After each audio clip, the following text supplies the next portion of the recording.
Is it just me, or is anybody else concerned about the direction of travel of reform? Now, we lent reform our votes. When I say we, I mean the movement. Loads of the very, very prominent YouTubers and people who are very prominent on social media on our side, in our movement, encourage people to go and vote reform in the general election. And one of the most popular men in reform is Ben Habib.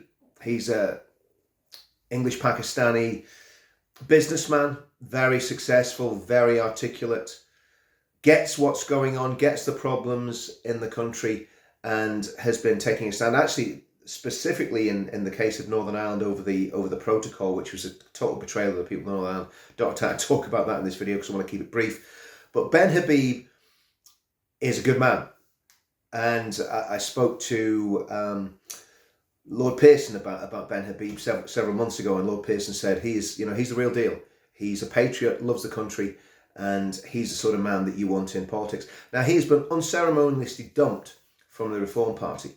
And when you look at this, he was mildly critical of Nigel and the way Nigel announced his candidature before the election.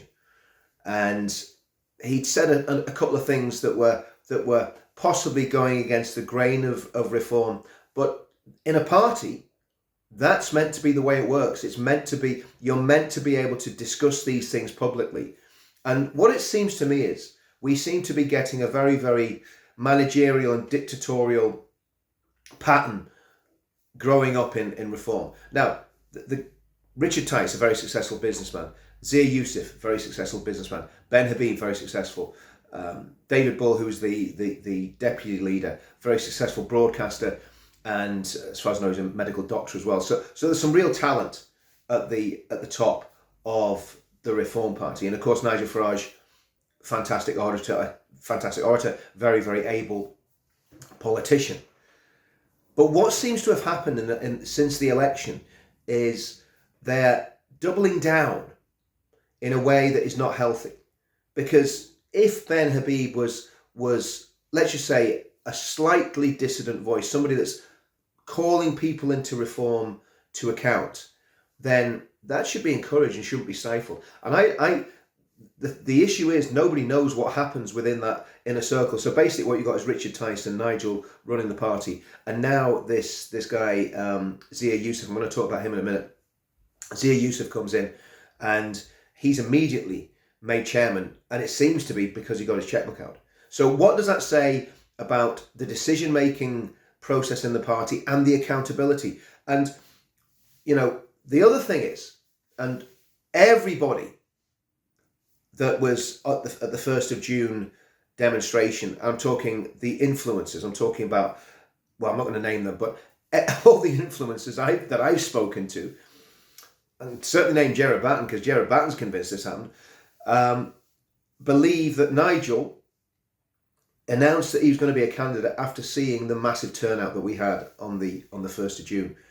And for someone like Ben Habib, who has literally put his heart and soul into working for the party, to be thrown under the bus, and he was thrown under the bus. There's no two ways about that. He was just cast aside. He wasn't useful to Nigel anymore. Nigel's got rid of him. And we've this is a pattern with Nigel Farage. So I must admit, when I was making videos asking people to vote for reform, there was no other option. Nobody could vote for the Conservative Party under Rishi Sunak. It was a disaster. And why could they not vote for the Conservative Party under Rishi Sunak? Rishi Sunak did not get the cultural issues of the day. Rishi Sunak was a globalist technocrat. Rishi Sunak was a privileged rich kid. Doesn't matter what colour his skin was. He was from the privileged side of the tracks. He didn't understand the British people. And my fear, and this is my fear, and again, Zia Youssef, when I saw him interviewed on, I think it was the Michelle Dewberry show on GB News, Zia, there was, how can I describe it? It was like he was cold, when the Labour guy, because they always have a Labour guy and a right-wing guy being interviewed on those shows, the Labour guy was more patriotic and got British patriotism way more than Zia Yusuf did. Zia Yusuf glazed over when there was discussion about culture and family and faith and flag. Just glazed over and evaded the issue in my opinion. And I found that very, very worrying. And then when you look at his speech, great speech on the surface. But again, how much soul and how much real passion was in that speech? So, and again, I'll get accused of all sorts of things when I say this. The other thing is, I'm led to believe that Zia Yusuf is a practicing Muslim. Now, as a practicing Christian, if I was in a leadership position in a political party, I would be bringing my Christian values to bear on that party. That would be my responsibility as a Christian to do that. Because if you believe in a religion and you believe that that religion is complete truth, you want that religion to benefit the whole of your society and the whole of your state. So how much of a Muslim is Zia Yusuf? Is he a Muslim in name only? Or is he a practicing Muslim? And the reality is, let's just get this right. If you take the Quran, the Hadith, the life of Muhammad seriously, that is completely incompatible with Western values. That is the truth. If you're you look at what the Deobandi believe, you look at what the Salafists believe, you look at what the Wahhabis believe, the very conservative forms of Sunni Islam, you look at what some of the conservative Shia believe, it's extremely problematic when we look at Western values and we look at Islam. And the reason I'm framing all this, we don't know what Shia Yusuf believes. We literally don't. We don't know how devout he is, we just don't know anything about him. There's a blank space. Yes, he did a great speech talking about British history and how we ended the slave trade. He didn't mention that the guy that pushed that legislation through Parliament was a guy called William Wilberforce, who was a devout Christian. Didn't mention him at all. Just mentioned in passing the Act of Parliament that was passed. It was passed because an evangelical Christian stood up and said the slave trade is incompatible with biblical Christianity. So that's the context of that.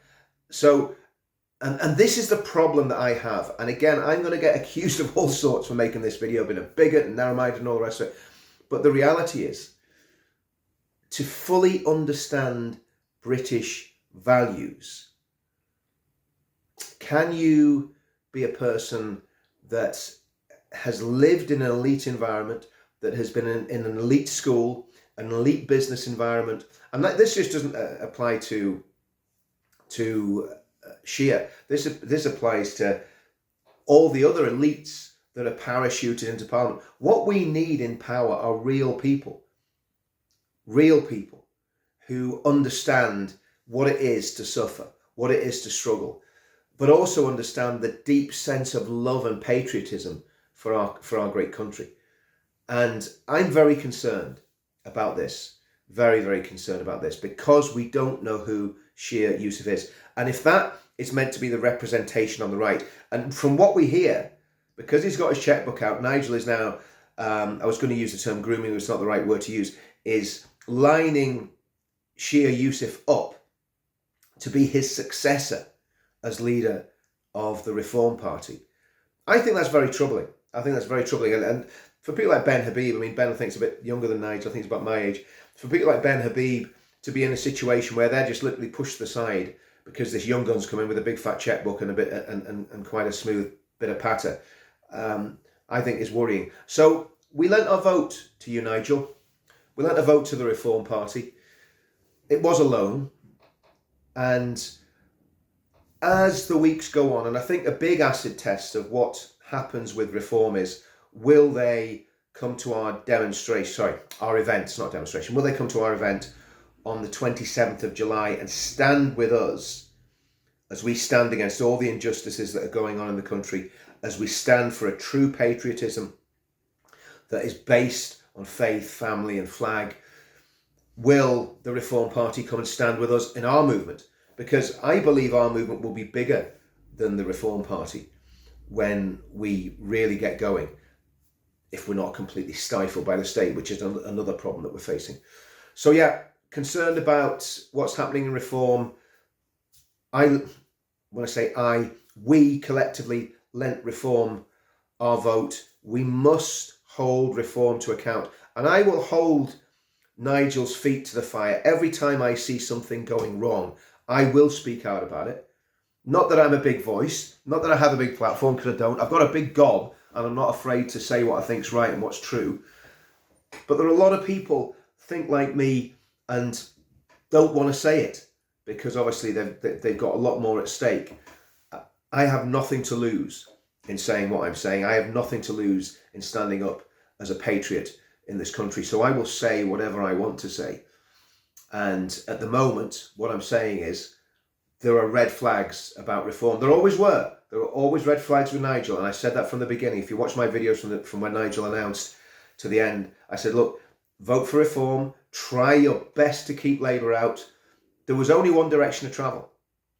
Once Farage announced he was going to stand, it was obvious he was going to get head of steam, but it was also obvious he wasn't going to get enough MPs to put a dent in the Labour Party's vote. So what could we do? What could we do? We had to make a decision on who to back. And I still think that was the right decision, but it's not an unconditional decision, and it's not a decision that is based on any idea of loyalty to reform. I am not loyal to reform whatsoever. I am loyal to my country. I'm loyal to my family. I'm loyal to my friends. I don't care about reform. Reform is possibly a train to get us to the destination that we're trying to go to. But at the minute, I'm very concerned that train has just come off the tracks. See you all soon.